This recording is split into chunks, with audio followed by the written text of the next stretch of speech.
Broncos country, we are back. We are live. This is Mic'd Up. I'm your host, Mike Carmelini, and joining me tonight are Frankie Abbott of Let's Talk Broncos and Carl Dumler of Building the Broncos. And gentlemen, it is wonderful to see you both.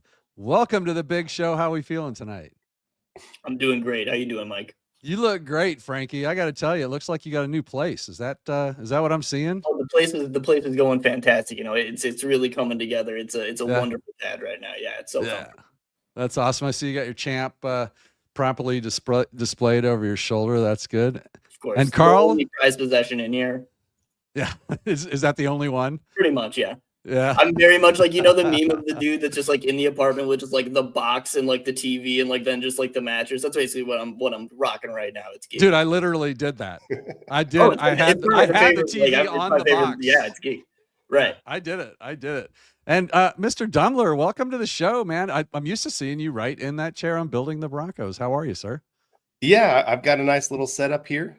Yeah. My son the other day, he's like, "Dad, when do I get to start YouTube and take all your stuff from you?" I said, well, "No, that's you gotta eventually earn going this, to happen." man." Yeah, yeah, probably, but it's going to happen, yeah, right? No, this is my go-to place. Thankfully, my office is right across the street from my house. Oh, that's awesome. Yeah, so I can't take a snow day from work. You know, they don't allow me to do that since I can just walk. But no, it's nice just being able to be right here, not be disturbed. Good place to be. I'm going to give you both a point just for showing up, guys. I really do appreciate it. And while we're here, let's get down to business. I think we should talk about the State of the Union. The Denver Broncos just came off a 10-7 season, got into the playoffs, got their ass kicked, but hey, they were there. It's a big change for us. And shouldn't Broncos country be happy? Frankie, let's start with you. What's your State of the Union as we sit here on March 6th with free agency next week? Let's go. We're in the fun part now. Like, it's really exciting. Like, you know, we're going to get to evaluate Bo Nix. We'll see but we know at least at the base level, like he's going to be a starting quarterback for the next couple of years. And that's kind of exciting for this team because now they have a pretty good ownership seemingly in place. Like they have the three pillars going forward for the next couple of years of good ownership, head coach, and, you know, a quarterback that they want to be a starter that they can build with that, you know, like they can really let the money flow right now. A lot of the contracts they've been giving out have been fantastic market value for like some really high level guys. Like they got Bulls, Miners, Surtain all locked up last year. That's incredible, you know, like, and at the price points they were able to get them at, I think, you know, they should continue to do that. You know, I really want to see them give a Zach Allen extension, considering the money that it looked like he was getting offered the other day. Like, let the Walmart money flow, baby. Like, that's what I want to see. I want to see them, like, if they have the opportunity to add a big name receiver this offseason, do it. Throw like, let's make the AJ Brown trade happen. I want them to, you know, because they can do it. And there's the teams. Hey, Jamar Chase, you don't like Paul Brown? Well, you're gonna get Walmart dollars, baby. So like that's the kind of move I'm hoping that the Denver Broncos are able to pull off, whether it's a huge move in the draft or just something. But it's exciting to be even talking about that instead of being like, should we sign Sam Darnold? Like it's nice change of events. Same here. Well done, sir. Well done. Bring it strong, Frankie. Frankie hasn't missed a beat. He's been off the air for a couple months, maybe, or a month or so, and he just brings it. Carl Dumler, Building the Broncos. What's your State of the Union? You're happy too, aren't you, right? Yeah, so I've been covering the Broncos since the Garrett Bowles draft. Mm-hmm. And so I've not got to see like a true winning Broncos team like while I'm doing all of this. And so to have this where we have a winning team, like you said, quarterback on a rookie contract, that's going to let you have a lot of fun. And especially when I look at the rest of the division, you know, Raiders are just Raidering. That's just what they do. Going to be interesting to see what they do at quarterback. But Chargers just had to let go of their last San Diego Charger player, Bosa. Joey Bosa. Mm-hmm. Chiefs, Joe Thuney is now gone, maybe their best offensive lineman. So those other teams are having to get rid of talent. We get to go add talent. So the gap is getting a lot closer. Year two of everybody being in the same system. You know, Bo Nix, he hasn't been in the same like offensive system for 2 years in a row for a long time. And so for him to finally have that, all these young receivers, you know, the offensive line is back together, all five guys. Defensive wise, I mean, played beyond what anybody thought they would ever play. I think they've got the money to add maybe a couple other players to that defense. We might be talking about that a little bit later in the show. And Don't tease me. There's a lot of Yeah, there's a lot of good things going for the Broncos. And like I said, that Walmart money, you can do whatever you want. I mean, Spend it's it. just fun money at this point. Yeah, just Spend go it. crazy. Let's So, go. I no, was just there today. It's Let's spend it. good time. Well to be done. It is. It is a great time to be a Broncos fan. I'll tell you what, man. It's been a little bit painful for Broncos country the last 8-9 years or so, but it's not anymore. Not anymore, is it? And speaking of Bo Nix, Frankie, good take, bad take. I do this every week. If I make a take like this, would you call it a good take or a bad take? Bo Nix is going to be a top 10 quarterback next season. Good take, bad take. So I was looking at the list of quarterbacks, and I was really trying to parse it in my mind, like how this would happen, because I think, I don't think any of us are saying that he's going to at all be able to surpass like that super elite tier of like 4, to like 8 QBs in the league that are just kind of like ridiculous. Now, I do think, and again, I'm not trying to go like crazy, Sean Payton's kind of system is going to elevate his stats incredibly. So his raw numbers, I think, could be in like, the top 10 realm without him necessarily putting up a top 10 season. But again, it's probably like he'd be like really like the 13th, 14th, and maybe just getting like a bit of a bump. But it's so hard because there's just such an elite tier. I really don't think he's going to be a top 10 quarterback, but maybe he puts up just like these insane numbers in this system year 2 with them being able to add a ton of talent around him. I do think there is the possibility for that. And one thing I want to talk about too is just, I think a lot of the kind of the aging quarterbacks that are in that upper tier that we kind of considered like, all right, these are going to be the guys for a long time. Like Matthew Stafford should be a top 10 QB, but is Matthew Stafford going to be able to play a full season next year? Does that weigh into your opinion? That takes kind of one of the dominoes out.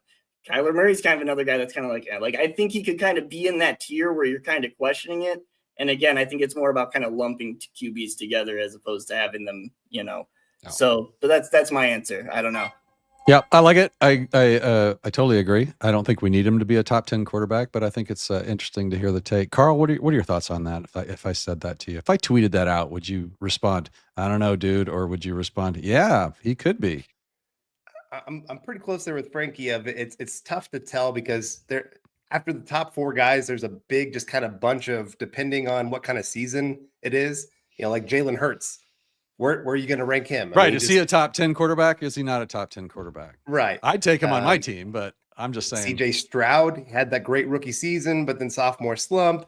So there's a lot of guys right there that are just kind of lumped together. And the other part for Bo Nix is just the talent around him. I can't remember which analysis said it, but they talked about how this was going to be the worst group of weapons that he has in his career. And while that might be, I don't know if that'll be true or not. But you mean next season or last season? This last season. Oh, okay. Yeah. Yeah. With Cortland Sutton being, pretty much the only true wide receiver. Vele had a few moments, but he's rookie, made a few mistakes. Mims took him a long time to figure out how to use him. No running game really to speak of. So, if they get a run game, if they get a joker to add to this offense that can actually take it to that next level, if you get a number 2 wide receiver, or if you go crazy and go get Jamar Chase in a trade, like that changes my projection of what Bo Nix is going to be able to do this next year. You're still only as good as the players around you. Like you can elevate guys, but only to a certain level. Yeah. And so if you really improve the talent around him, yeah, he can go put up top 10 stats. No problem. I have no problem saying that. All right. So basically Frankie hates Bo Nix and Carl likes Bo Nix. Now I'm gonna give you an extra point for that, but I'm taking one away for saying Joker on my show. All right. I guess I forgot to tell you that I make up all these rules as the game goes. So welcome to that. I don't say Joker. I say Ace. That from Coach Mike Sanford changed my mind. We call it Ace and Gary. Who's the ace in this draft? Is there one? Tyler Warren, obviously, is probably a Joker ace. Carl, anyone else out there that you can think of that would fit that sort of ace bill? So probably one of my favorite players for the ace, Rashard Smith. Let's go. So this was a test, and you passed the test. I was reviewing my notes, and I had 2 words next to his name, Yes, please. That's what I put for my notes for this guy. You know, the great thing is he came into college football as a wide receiver. And he was an okay wide receiver, not great. But you move wide receiver talent to the running back position, and he shows that he can actually run the football, and he has great hands, can go run some routes out there. You know, they would move him out to the slot sometimes if they needed to, because he can do that. And so I just think Sean Payton gets a hold of this guy. He's going to become a household name. Everybody talking about him pretty much by year 2. He's going to be that guy. So he would definitely be at the top of my list of guys I want for the Broncos. Love it. Frankie, what do you got? What do you say to that? So, well, I'll be honest, that's a great shout. Brashard Smith was one of the top guys on. I made a little list of guys that was one of my top guys. He's fantastic. I think he would be a fantastic addition to the Broncos, and they wouldn't have to spend a super high draft pick to get him. But what other from me hyping up your pick? I'm going to pivot. I'm going to go away from the running back position. I'm going to instead turn into the tight end position.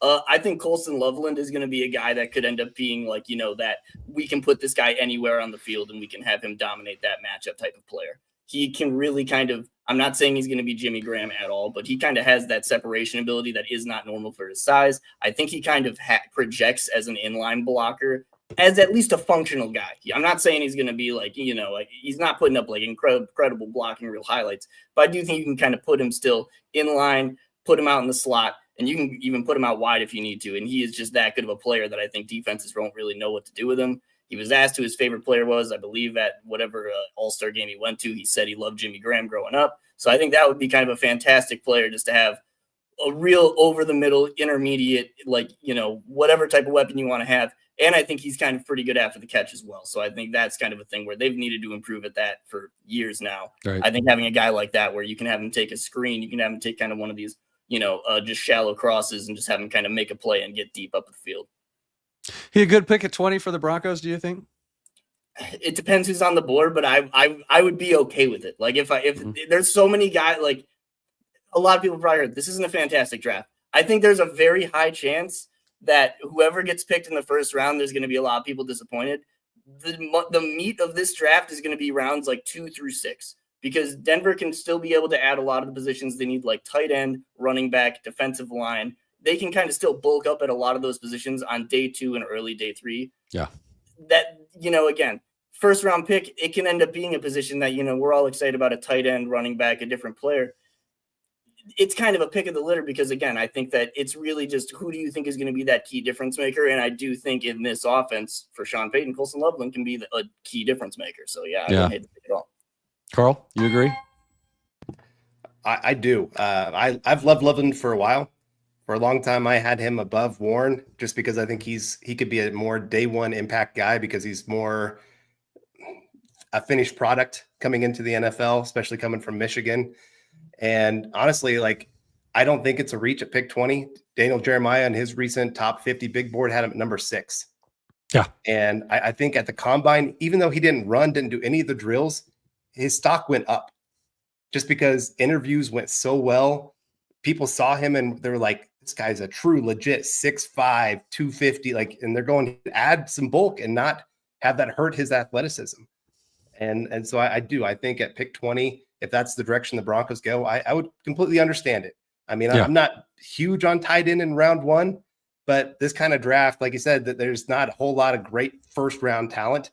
And so if you can fill a hole of like that with a player like that, I'm good with it. Yeah. Done.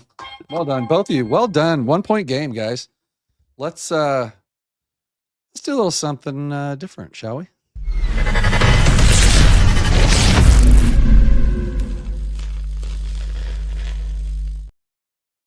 Hope I didn't blow your eardrums out, guys. Time for a little famous Broncos. This who won the toss? Frankie, you got the toss. So here we go. I'm going to give you, hang on a second. Let's see what's that. Dreamweaver. Yeah. What's the position you'd be willing to spend the most Walmart money on in free agency? You guys got any thoughts on that for Jay?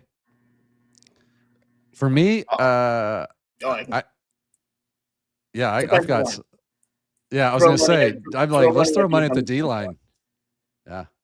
It's already the most expensive position, so if they could just throw, again, even if it's just like keeping a DJ, I mean, I guess that's not free agency, but I wouldn't hate the idea of keeping DJ Jones. You can still add to that position group and kind of keep, I think, some of the guys that are still kind of doing their job all right.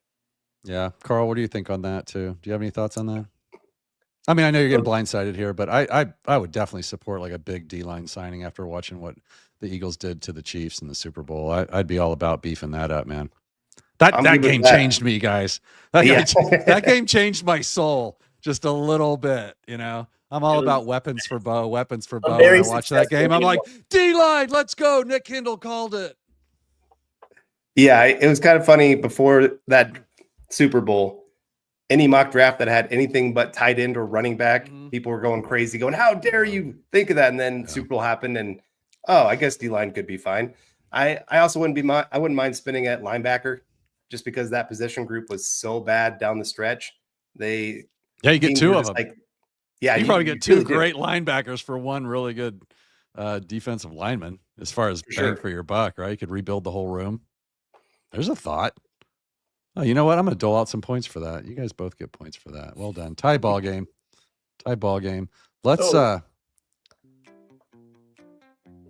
right, I'm going to show you a picture of a player. I can't even remember what I did. I don't have my notes. I think it's quarterbacks, guys.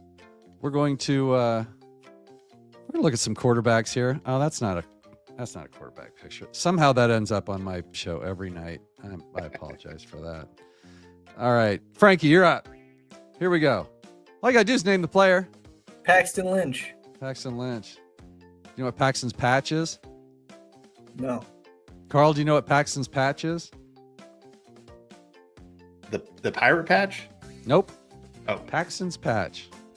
All right, so there's a mark on the wall in the back of the indoor field where he overthrew the end zone by like 20 yards straight up in the air, and he left a mark on the wall. It's called Paxton's patch. That would have been a bonus point, and you needed it, Carl. Down by one. This one's you. Easy peasy. Oh, my goodness. I am terrible with names. Love it. Give me a second here. Gosh, dang it. 5 seconds. Minnesota Miracle. Dang it. I'm sorry. Frankie, you want to steal that one? It's Case Keenum. Case Keenum. I'm sorry for you, Carl. I feel so bad for you. I didn't know you weren't a name guy. You're screwed now. Yeah, Nick always makes fun of me. This is going to get ugly. I love it. Here we go. This is for you, Frankie. Kendall Hinton. That's right. Hall of Famer. Kendall Hinton. All right, Carl, here we go. I'm going to help you out this time, though. I'm a benevolent host. Brock Osweiler. Yes, sir. Let's go. He pulled my name out. He's back, baby. You are back, Carl. That was a 3. He had a 3-pointer right there. That was from deep. Yeah, that's deep. Here we go. Let's go. Frankie. It's Drew Lock. I don't make these hard, guys. I'm just trying to have fun here. Yeah. Trying to have fun. 3-point game. Let's go. Carl. Trevor Siemian. Yes, sir. Yes, sir. You know names? Act like you don't know names when you know names. You're a name person now.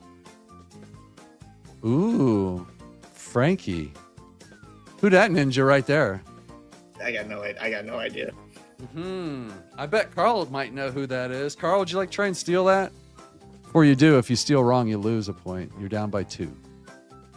Is that Kubiak? That is Gary Kubiak. Let's go, head coach. Former backup, drafted in 1983. I'm thinking the 8th round of the draft. We didn't even draft Elway. We drafted him.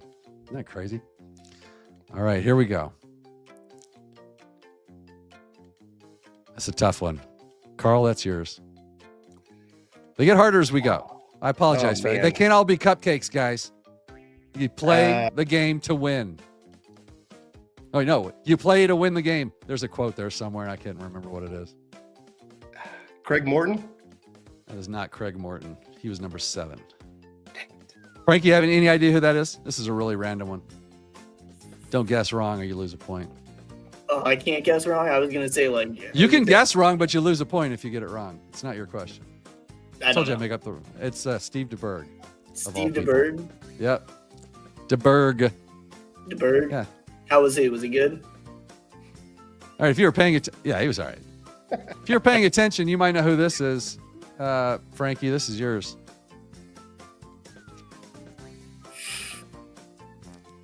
This is historic. I have no idea. Carl, would you like to steal that? Craig Morton. It is Craig Morton. We have a tie ball game. Let's go. I knew this was going to be a good game. Man. All right, do I have any left? Oh my gosh. Carl, this is for you. I think this is the most random one I've got. And the number I don't expect you to get it. It's 15. Okay, so it's not 18. Otherwise, I'd say Frank Trapuka, but I have no clue on this one. Uh-huh. Mm-hmm. Frankie, you don't know this one, do you? I have no clue. I'm not nothing. I believe this is Marlon Briscoe. Yeah. Heard the name. He's historic. All right, good job. You guys ended up with a tie. Quick announcement before we move on. Monday night, a special edition of Monday Night. Sarah Bettinger, Lockdown Broncos. Zach Seegers, Let's Talk Broncos. That's going to be a battle royale. Can't wait for that one. Guys, you guys did good, man. I'm actually not like shocked, but some of those were kind of tough. And, when the pressure's on, you feel the heat. You can't think of the name. I would have accepted Case Keenum, Case Keesum, and I forget what else Elway called him, but I would have accepted any of those. That would have been fine. Let's get caught up here. What do we got? Fanatic Tag. Let's go, Frankie and Carl. Who's better fit in Peyton offense, Juwan Johnson or Evan Ingram? Ooh. Frankie, do you have a thought on that? I think Evan Ingram's... I'm going to go Juwan Johnson just because I think so much of it is just Sean Payton's trust in a guy, and we've already seen Juwan Johnson play multiple years in the Sean Payton offense. Absolutely, yeah. I'm going to go with that one. I agree. Carl, what do you have to say? I would go Johnson as well. I think he's got a few more years left in him. Obviously, he's a few years younger. I think he offers a little bit more in the blocking department, and I think he's going to be cheaper too. So I think that adds to it for me. Yep, I agree with both of you. Good job. Thanks for the questions, guys. All right, let's move on, shall we? Let's just hit some of these just real quick here. I think we're doing pretty good on time, but let's hit some of these real quick. Would you guys bring in Najee Harris or Aaron Jones for a look at all? Carl?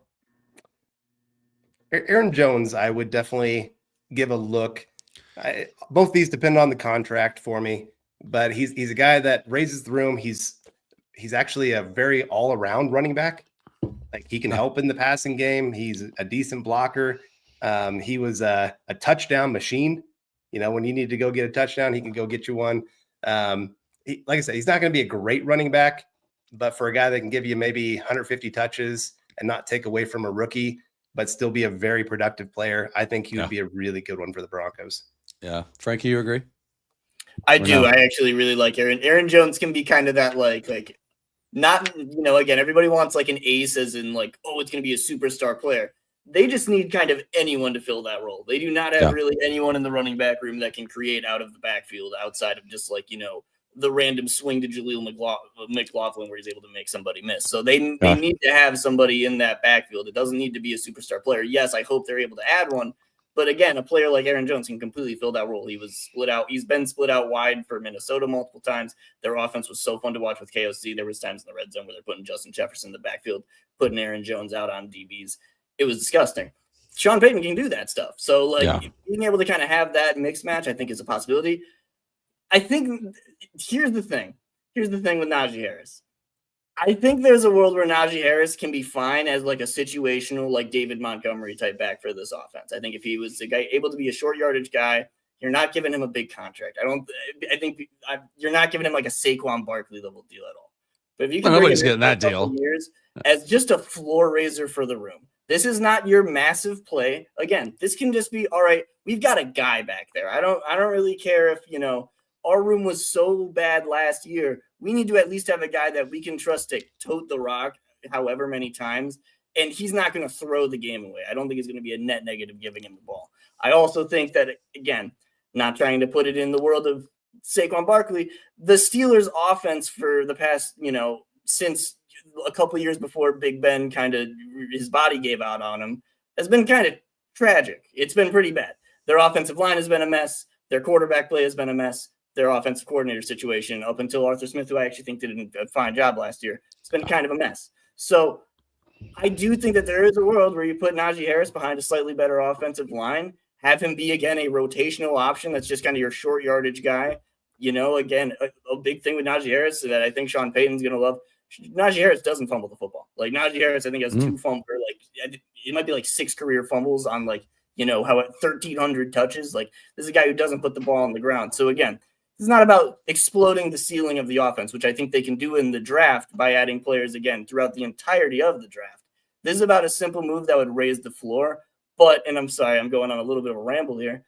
A big part of this also comes down to if they're going to continue to be this very zone centric team, in which case, do not bring in Najee Harris. Right. Don't do that if you're going to If you're going to actually lean into the gap stuff that I think that for some reason they just haven't done for the past couple of years, like last year, it was kind of like, dude, anytime you kind of run any of your trap stuff, you're getting one of your biggest carries of the season. Yet all game we're making Javonte Williams run outside zone and pick out lanes, and he's not that good at that. So I think, again, if they're going to actually lean into what I think the offense is kind of built a little bit more to do, not so much of I think the Shanahan stuff they've been kind of looking like a little bit the past couple of years, I think there's a world where Najee Harris can be a fine back for this offense, but it's kind of a question of if they're willing to do that stuff. Yeah. Yeah, I agree. They have to change the offense a little bit. At least the running packages would have to change a little bit. But I'll leave that up to you, analysts. Any last thoughts on that at all, Carl? Do you agree with Frankie?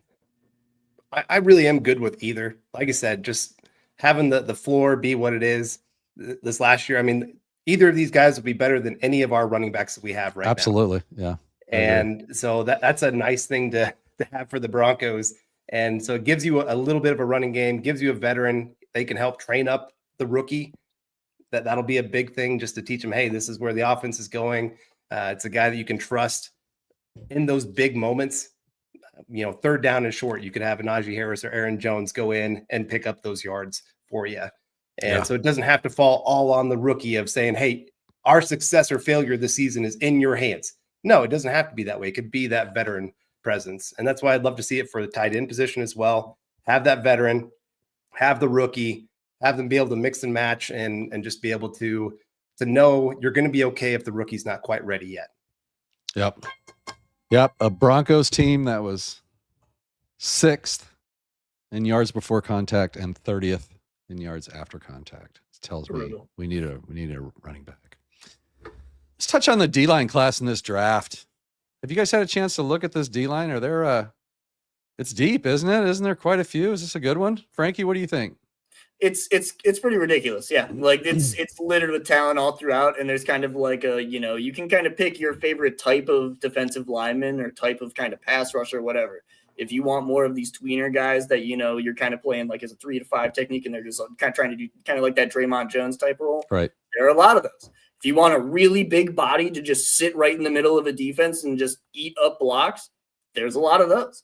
If literally everything, there's a lot of talented edge rushers in this class, I think, as well. Not necessarily, I think a lot there's the Abdul Carters at the top. I think it does kind of drop off pretty heavily after that, but It's pretty deep. I think there are guys that are going to be at least quality, rotational players or starters in defenses getting down to into day 3 at the edge position. Yeah, so I think so too. Mm-hmm. It's a fantastic class. I think it kind of, it's really tough because Denver, I think, they need to kind of upgrade at the position, but they already kind of have so many of the spots spoken for.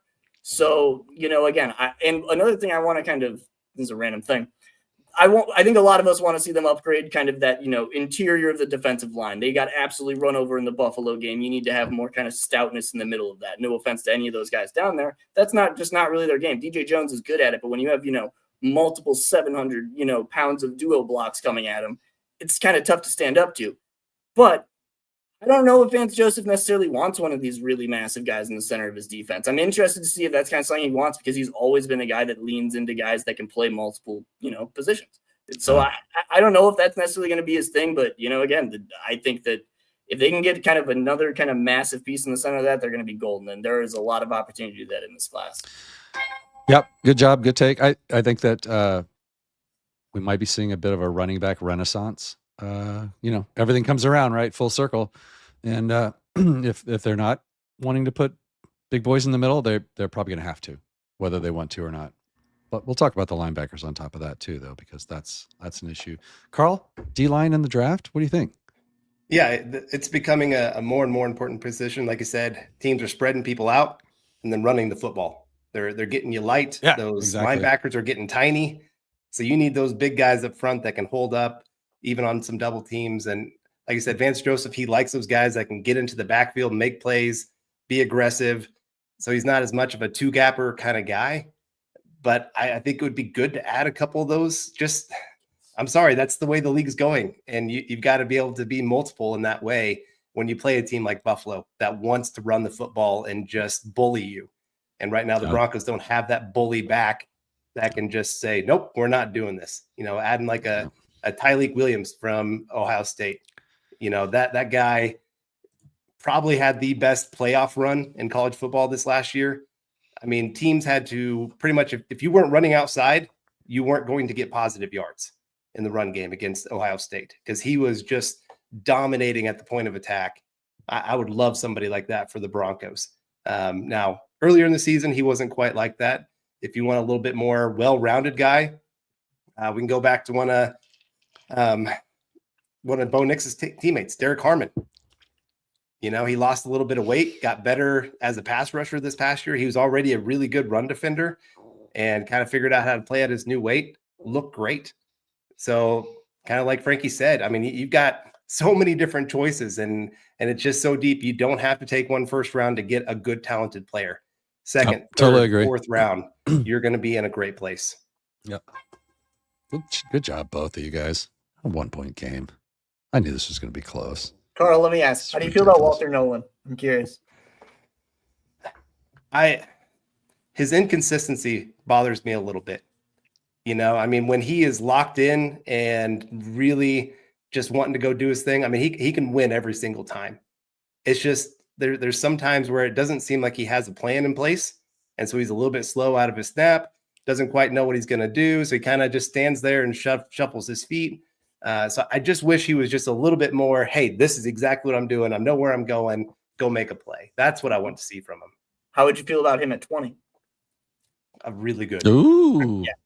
He's one of my top players. Million points if he could be there. Just because, again, he doesn't have to start year one for you. You're probably going to bring back somebody in free agency, whether that is DJ Jones or Puna Ford or somebody like that. You're probably going to lock up Zach Allen. You still got JFM here. You got Roach. So he doesn't have to be the man day one for you.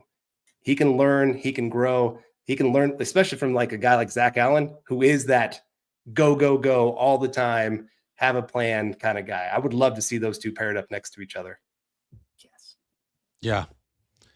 Yeah. This is isn't it fun to be where we are right now with free agency next week, the draft coming up, and not sitting here talking about, who's our coach going to be, And can you imagine looking for Jackson Dart? Right. Dart. I heard the ball comes out of his hand really well. I mean, it's just like it's a breath of fresh air. We have to worry about other things like worrying about our inside linebackers. Let's talk about inside linebackers here for just a second. Frankie, can we do that? What the heck is going to happen? Is Singleton going to come back? We don't know, but he's probably going to be there at camp. I think we need to get somebody in the offseason free agency. I think that would be one of my top 3 wishes, that we could get somebody. What are your thoughts on inside linebacker, Frankie? So I would honestly like if they kind of took a bit of a scattershot approach. I really don't think you need to invest super heavily at the linebacker position. Yeah. Me personally, I think we need bodies. They can professional make bodies. 3 mid-level signings, because I think, again, Carl talked about it. So much of it is that they're you need to have the big bodies on the field. And if you're able to kind of have 2 to 3 linebacker sets of guys that can kind of at least play in some of these formations where teams are just going heavy, as like the Buffalo Bills were so good against Denver at running out of these jumbo formations where they brought in off extra offensive linemen, yada, yada, yada. So Right. Denver needs to be able to counter that by being able to match that with either having extra defensive linemen on the field, but also it would be nice to be able just to throw an extra linebacker on the field. Oh. So if they can be able to pull something off like that, where again, you don't have to throw out the day one 3-year, whatever $65 million contract that insert linebacker is going to get. Maybe that's way too much, whatever. Yeah, that's a little much. Yeah. Contract was. Whatever the big money You know contract what would I'm be. saying. Yeah, Throw we're out not the doing day that. one contract. I really think, again, as much as everyone might hate it, like, yeah, the Alex Singleton injury really kind of wrecked the defense this year, but they've had pretty decent success, in my opinion, with kind of taking the less money spent route. The last couple seasons, you brought in Alex Singleton for a near minimum deal. Cody Barton, as much as everybody hates him because he got kind of put into the position where he had to play as more of the thumper instead of being the guy you can kind of have play next to the thumper, he is still a guy that he didn't have to cost you that much, and he was still able to give you like 1,000 pretty good snaps. So He was fine, right? Yeah, I mean, like, he was okay playing out of his comfort zone. I thought he was fine. I heard that stuff too. So I think this is an approach where, again, you can wait until the second wave of free agency comes, sign a couple guys. Again, like you said, rebuild the room. You don't have to just, I'm not saying don't overspend on, or I'm not saying don't sign a top end guy, but I don't think they need to go out of their way to like, oh man, we need to completely change up, this defense by adding in this like super piece at linebacker, because I don't think that's really what Vance's defense calls for. And again, the defense was plenty successful last year by doing what they were doing, just blitzing the hell out of people. So I just, again, I don't think it's a thing where they need to spend super big on day one. Take a kind of multiplicity approach, grab a couple guys at later in free agency, maybe throw a draft pick at it on day 2, day 3, and then you're good to go. Yeah. Well done.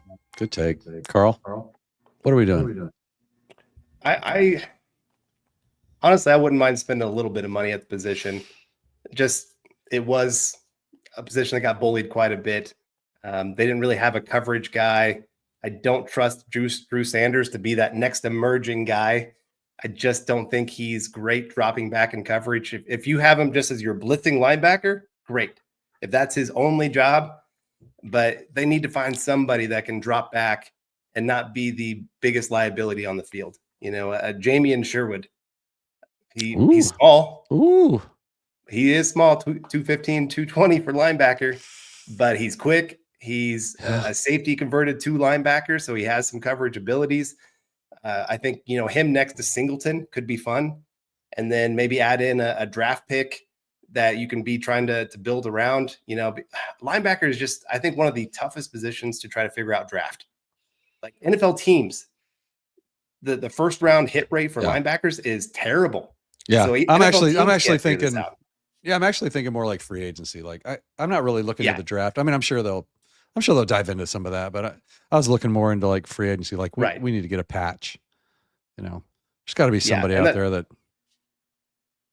Right. And it's not big dollars. It's not big dollars. I know. I keep interrupting you because it's my show and I can do whatever I want. So I'll give you a point just so I can talk. But I mean, it's not. Linebackers, inside linebackers you can get them. I mean, you can get good, solid players, and I think that's what we need. I'm not looking for the next superstar linebacker.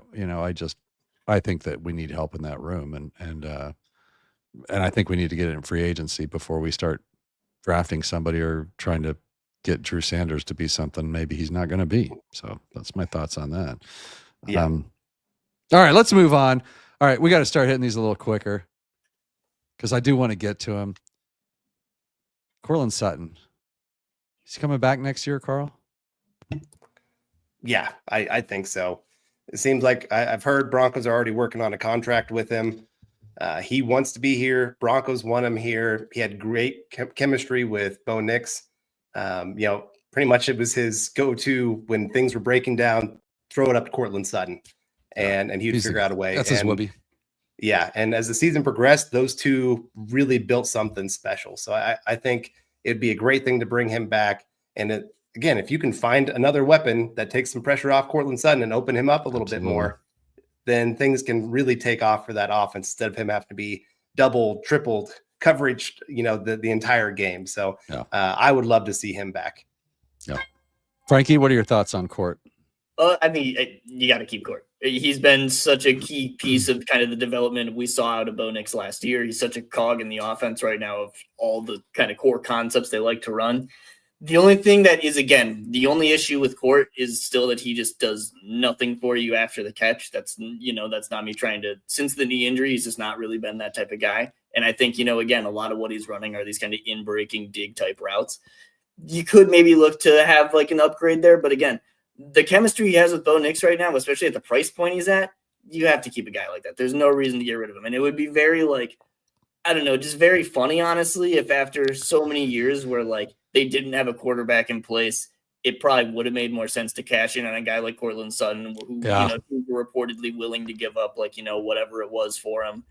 That now that he actually again looks like he's clearly found his role. He is a very good separator. I really do enjoy watching how Cortland Sutton game has evolved since he was just truly this animal. He was an AJ Brown type of receiver the first few years of his career. He's kind of really molded his game into just being such a different type of deep outbreaking separator, able to kind of just break down corners deep down the field. He's always been so good at just getting guys on their back, heeling and just snapping off routes, and just watching him kind of refine that level of his game. This, a random take. I've always thought him getting to play with Judy was probably something that again, I know Judy isn't always loved by the fan base, but it's probably pretty good for Cortland Sutton because you practice with Jerry Judy every day, you're probably going to get better at running routes. And I think we kind of saw that throughout Cortland Sutton's career. So yeah, you got to keep Cortland Sutton. You got to keep him at his spark point.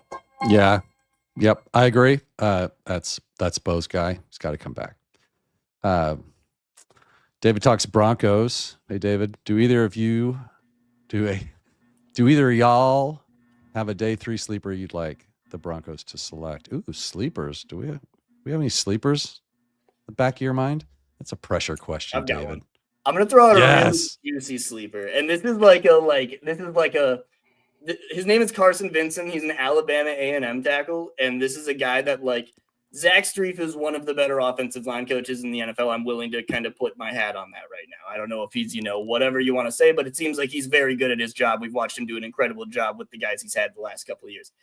Anyways, I would like to see that guy given as many just freak athletes in the late rounds as possible. It's kind of how I felt the past few years with their defensive backs coach as well. I mean, honestly, it's a strategy we use with Jim Leonard as well. Let's give these guys the freakiest guys to develop throughout a couple of years. And I think, again, their tackle room, they have locked up for a little bit, but it is kind of one of those positions you want to invest in early. You want to be prepared for when, you're not going to have Garrett Bowles or Mike McGlinchey in, a couple of years, maybe 3 years down the line when they might, not be the same player they are right now. And that's just because of natural aging. So I think it is kind of one of those things where if you're able to chuck a day 3 pick at a guy like this, who, again, I got to meet him down in Mobile. He was a guy I talked to. Fantastic dude. His dad was sweet. This dude shook my hand and almost broke my pinky. The first thing I said out of my mouth as I had my recorder up to my hand is, Jesus Christ. So that guy, especially, he's 6'7". He measured in with 34.5-inch arms. This guy has vines. His wingspan is ridiculous. He has smooth feet. Again, he's a guy coming from a low-level school, kind of like we saw, or not a D1A school. Seeing a guy like that, like Quinn Miners is kind of a guy like that playing at Whitewater. If you can have a guy like that get to develop a little bit and be a guy that, hey, we have an option now, maybe this guy can work out in a couple of years for us, and we don't have to a couple of years down the line say, oh shit, let's throw whatever contracts are going to be in a couple of years, $70 billion at an offensive tackle in free agency, or draft one super high. Invest in that stuff early. Get ahead of the curve a little bit on that stuff. That's how we see successful teams like the Eagles be built. They get ahead of positions like that and just keep adding to the trenches. So that's my shout. Let's go. I love that. Carl, you got somebody out there in your back pocket? So I'll go a later day 3 running back. PFF has him ranked in the 200s right now. LaQuint Allen of Syracuse. This guy, if you're talking about an ace that could be a great receiving option, I think he led all running backs this last year with 64 receptions, over 500 yards receiving. He can also help in the run game as well. I think he had 20 touchdowns. So, I mean, he's a touchdown machine. He just finds the end zone. And I don't know why people are still down on this guy, because I watched him and I just, my eyes were lighting up every single time this guy touched the football. So That would definitely be one for me. Love it. Love it. Great job, both of you guys. Let's Let me say reset the something about board. LaQuinn. Go ahead. Can I say something? Okay. We got to see LaQuinn Allen down at the Senior Bowl too. He was fantastic. And what's cool about him, and I think is so the Broncos, it's not exactly their running back coach. Maybe it's like one of their run game coordinators. I can't remember exactly what coach it is. I'm flubbing that completely. But me and Jacob Romano, another person on Twitter you guys should go follow, we got to talk to the Broncos running back coach, or one of the guys on staff. Again, I don't remember exactly what role he's got.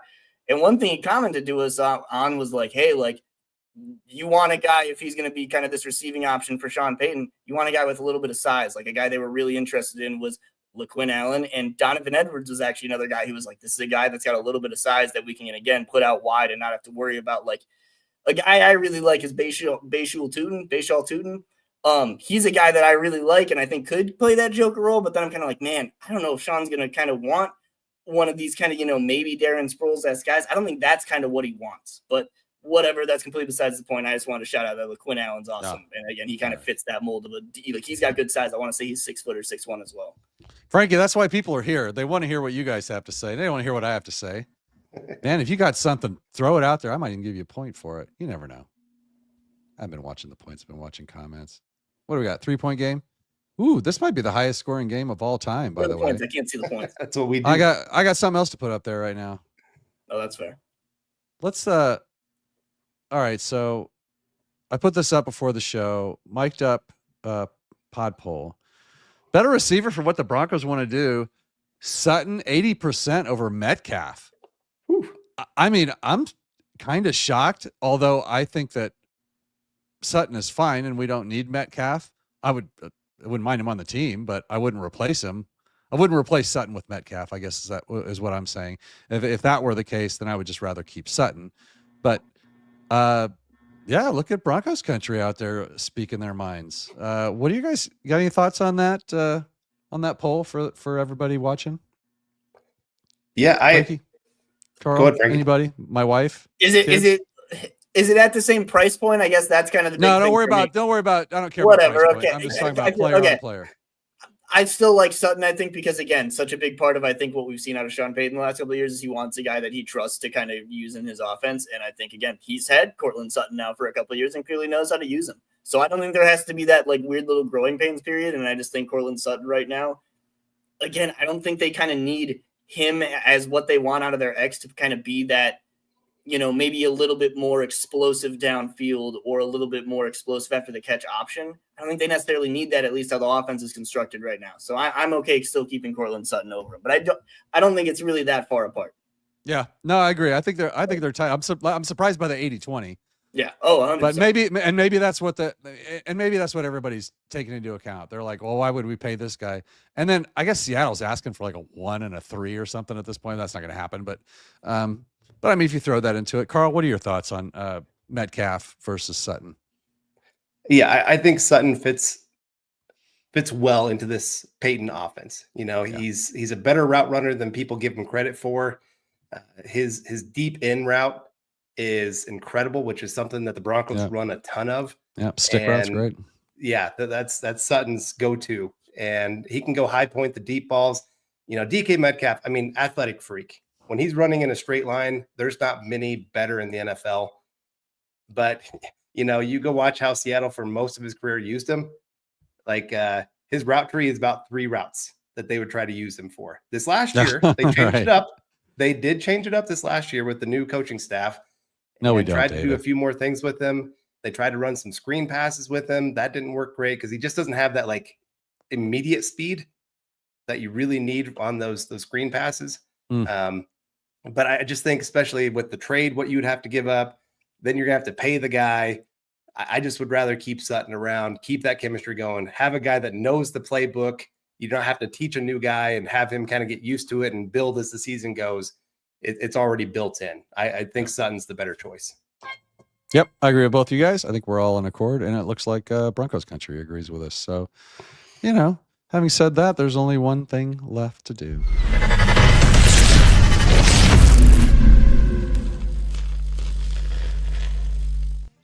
Let's do some trivia, boys. This is where the rubber meets the road. What do we got here? I can't even remember. Head coaches and records, I think. This one's going to be fun.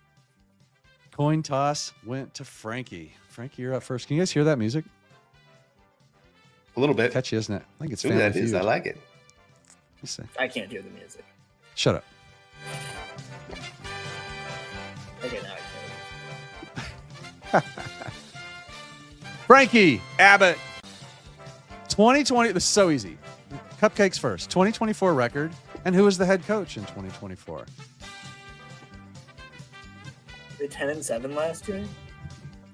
Sean Payton. Yeah, see how easy this game is? That was so weird. easy. Huh? Like, is it a trick question? Like, everybody wants to know if they're trick questions. They just start easy.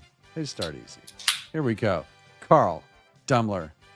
Yes, it was 10-7, Peyton. It's for you. 2023 record and head coach.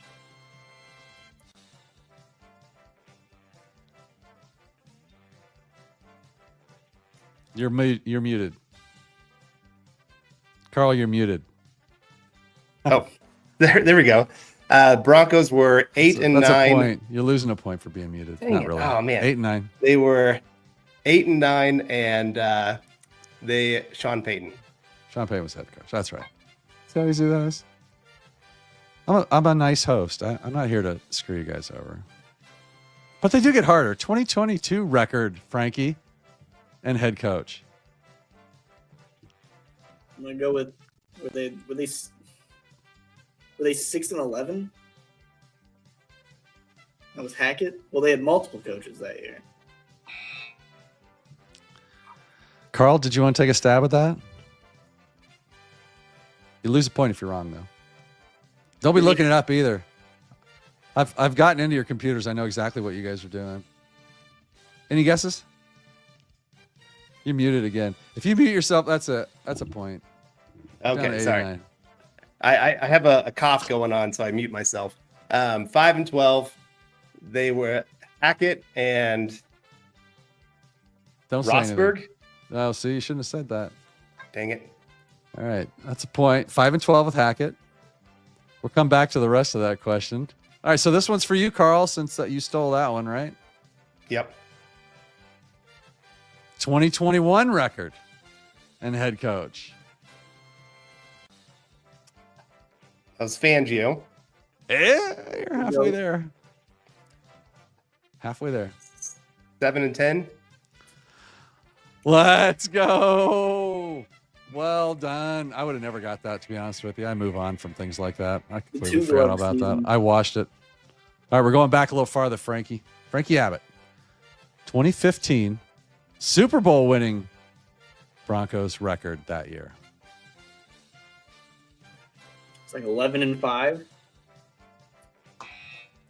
Incorrect. Damn it. But good guess. Carl, would you like to steal? 12-4. And Kubiak. Answer was 12-4. Well done. All right. All right, Carl, you just scored at the end of the half, and you got the ball first in the second half. So here's for you. 2016 regular season record. The Trevor Siemian era begins. So the last winning season before this year. Last Kubiak season, too. 9-7 and Kubiak. Yep. 9-7. Kubiak wasn't part of it, but I gave it to you anyway. He takes the lead by 1 point. Frankie, come on now, Frankie. I really want you to get this. Frankie, this is your question, correct? How many games did Hackett coach before he got canned in the season? 12. No, I'm sorry, that's incorrect. Carl, do you know? Was it 14? It's 15 games. Tie ball game. 15 4-11. God damn. Watch your mouth on my show. My daughter watches this show. It's not true. She doesn't watch the show. Don't worry about it. So we discussed this earlier, but it was actually you, Carl, that discussed it. So it's okay. Who took over as interim head coach that year? That Rosberg. Jerry Rosberg, who somehow miraculously Broncos fans fell in love with and wanted him back as their I like head Jerry coach. Rosberg. And it's funny how we fall in love with with mediocre coaches when they come out and they're a breath of fresh air and they win a couple games for us. We're like, sign him to a 10-year contract. Let's go. But it's a little early for all that.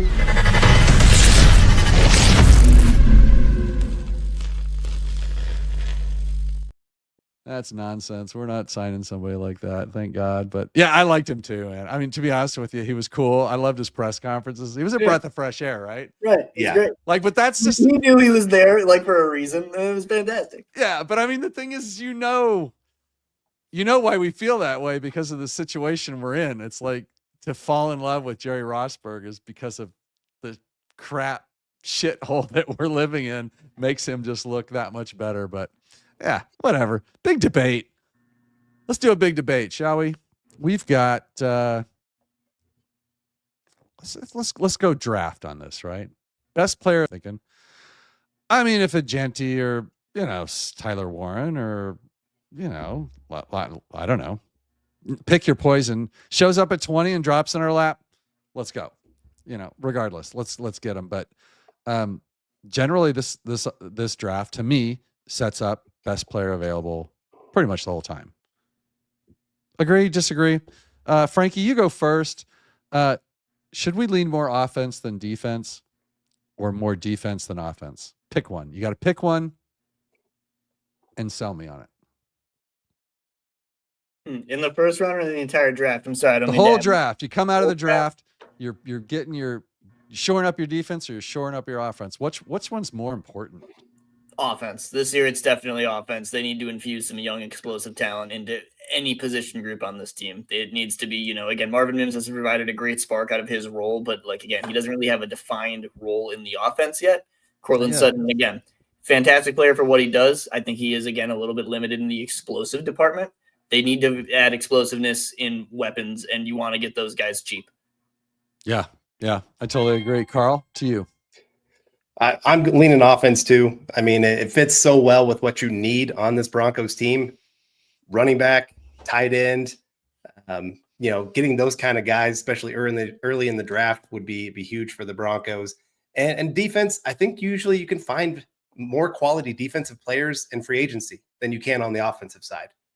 The Broncos found Roach, JFM in a pretty cheap trade. Even Zach Allen. You added him to the roster. The linebackers, you're right. They weren't great, but you were able to add them late, and they were still at least halfway competent half the time. Your safeties, Brandon Jones, you got him for super cheap. Yeah, boy, they got some to the team. So they really did clean up, didn't they? With their sort of bargain bin, not bargain bin, but they really cleaned up last year with the Brandon Joneses and the Roach and Franklin Meyer, like just a little bargain shopping. I'll take one of those and give me one of those. And they walked out of the store with an armful of little players, and all of a sudden they turned into not core, but I agree, Carl. I mean, that's more of that, right? Yeah, exactly. So I think you can spend on the defense, draft for the offense. Top wide receivers are not hitting the market. Top running backs, well, I guess they did hit the market last year, but I think there's going to be a little bit of course correction on some of that. Offensive linemen, hard to build. It's hard to buy an offensive line in today's NFL. If you've got a great tackle, you're paying them.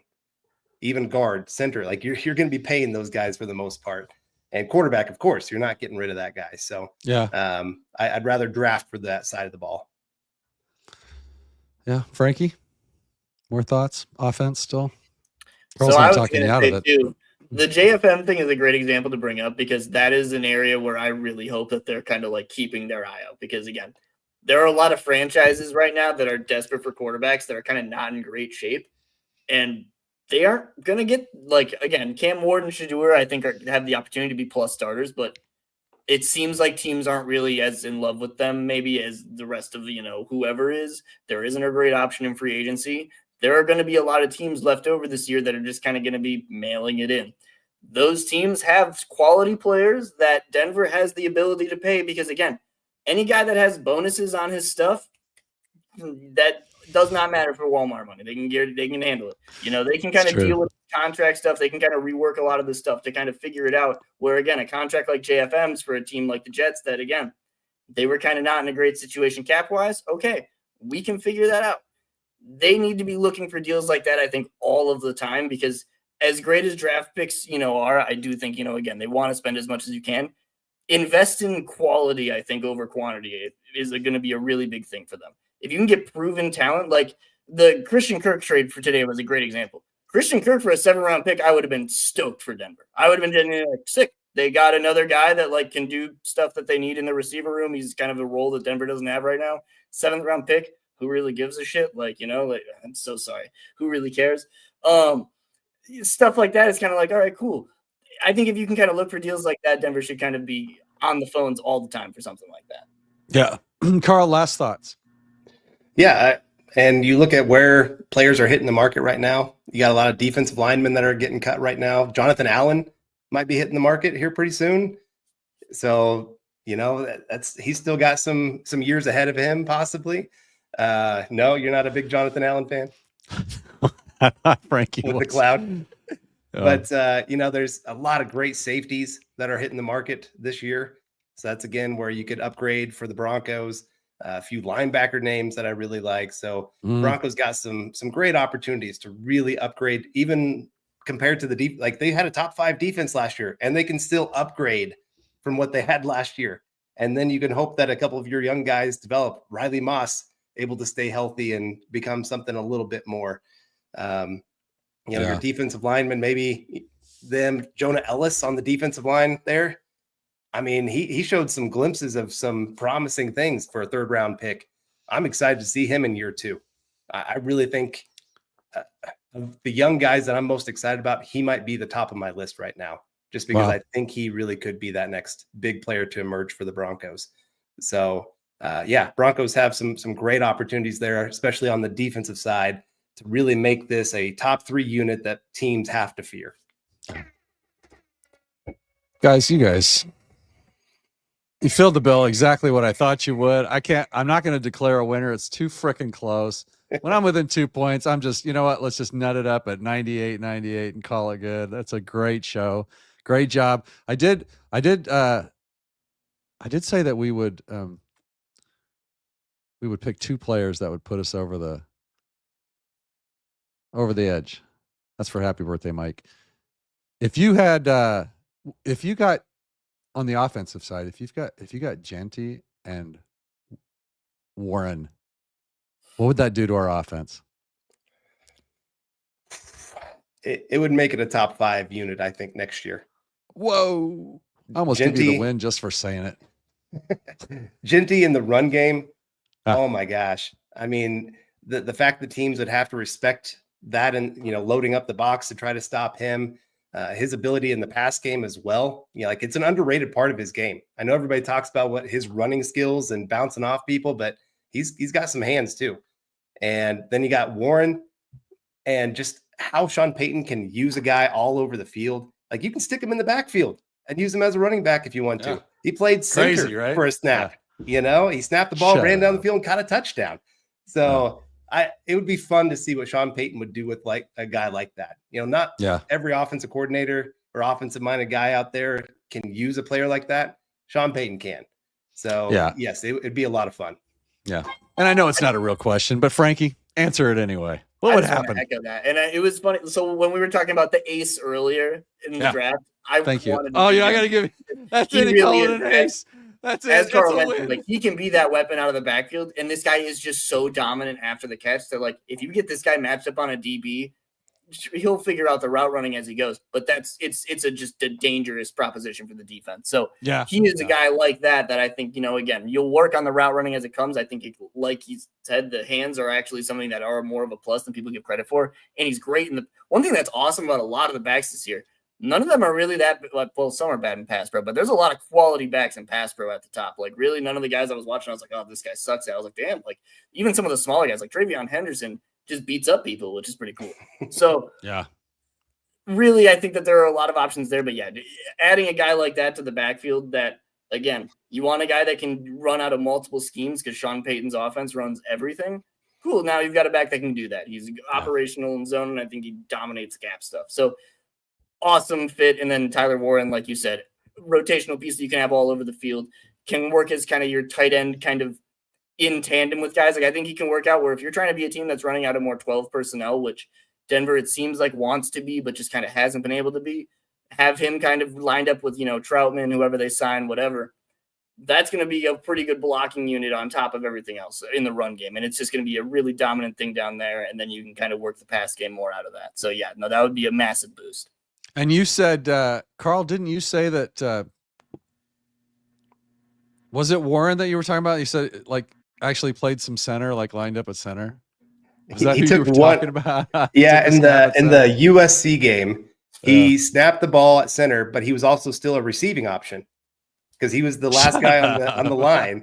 Oh, okay. So they like a trick play thing, line up, but formation. So he snapped the ball, ran down the field, caught a pass in double coverage for a touchdown. Yeah, I was trying to figure like in what scenario would that have made sense, but okay, it makes a little bit more sense now. Yeah. Okay.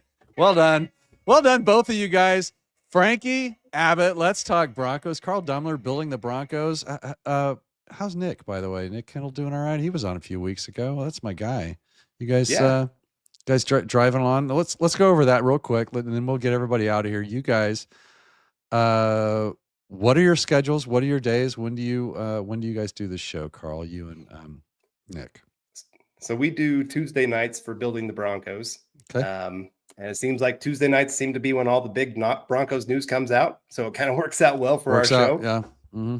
And so we're live kind of like this, and it sets up great. So yeah, come check us out Tuesday nights, every Tuesday. Yeah. Mile High Huddle network over there on YouTube. Easy to find and easy to love. Frankie, you and Robbie are going to fire up full field read, I'm sure, here as the season gets closer. And maybe even after the draft, when we get our picks all in, you guys are going to go study those, of course, and post. Yeah, film. No, there will be live full field readings with me and Robbie very soon. We've been, we have actually one thing we've been very excited to do is we're going to go over a Sean Payton versus Pete Carroll matchup from like 2022 or whatever the final year Sean Payton was coaching was, and he was on the Seahawks.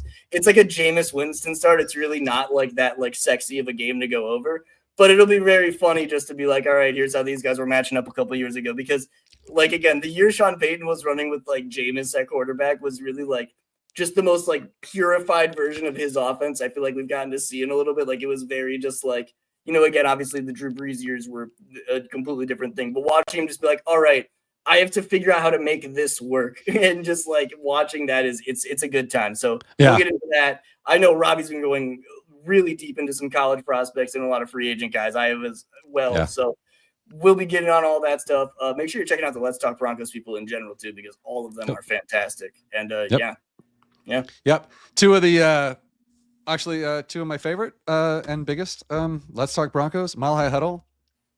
Both those networks, just a ton of talent, and there's a lot of content out there. But there are great shows and great hosts on both of those networks. Some of my favorites, as you know, if you've been following me and my ratings, you've all been ranked on those, and you deserve them. Because I love you guys.